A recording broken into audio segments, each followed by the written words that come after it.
Ndogo na nĩnĩmbĩ cia mwaki rũcinĩ rwa ũmũthĩ nĩ ũira mũiganu wa hathara ĩrĩa aikari a Ilbisil kaunti-inĩ ya Kajiado matũngĩtio nĩ mwaki mũnene ũrĩa ũratũthũkire mwena ũcio.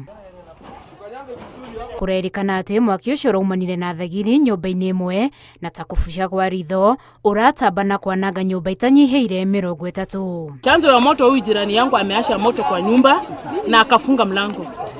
Na hiyo chiko ilikuwa imewaka sana. Na ni kama alikuwa amesokesha karibu na kiti. Mbuna Mukayo nĩcio irahonokirie mwao arĩa rĩu mararaha kĩama makiuga tiga nĩ mũriganio wa tha kwao ũhoro ũngĩ. Kama sio wanaume wenye wamekuja kutuokoa, sisi wote tungeungua tukiwa kwa nyumba kwa sababu wengine walikuwa wamelala. Morotete ũtongoria wa kaunti makiuga ona thengia wa makaya mao matinona ngari ona ĩmwe ya kũhoria mwaki ĩngĩmetĩka. Maji hakuna, serikali hakuna, msiwa moto hakuna.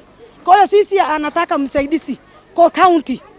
Kwa hiyo sisi hatuna msaidizi yoyote. Marahoya ũteithio na arĩ kũgĩe na mũndũ ũngĩ makuatha makiuga matirĩ gwa kwĩgitia heho kana gwa kũhithia ciana itikarare igĩthũgũnwo nĩ heho. Watoto hakuna mahali ya kuanza kulala leo.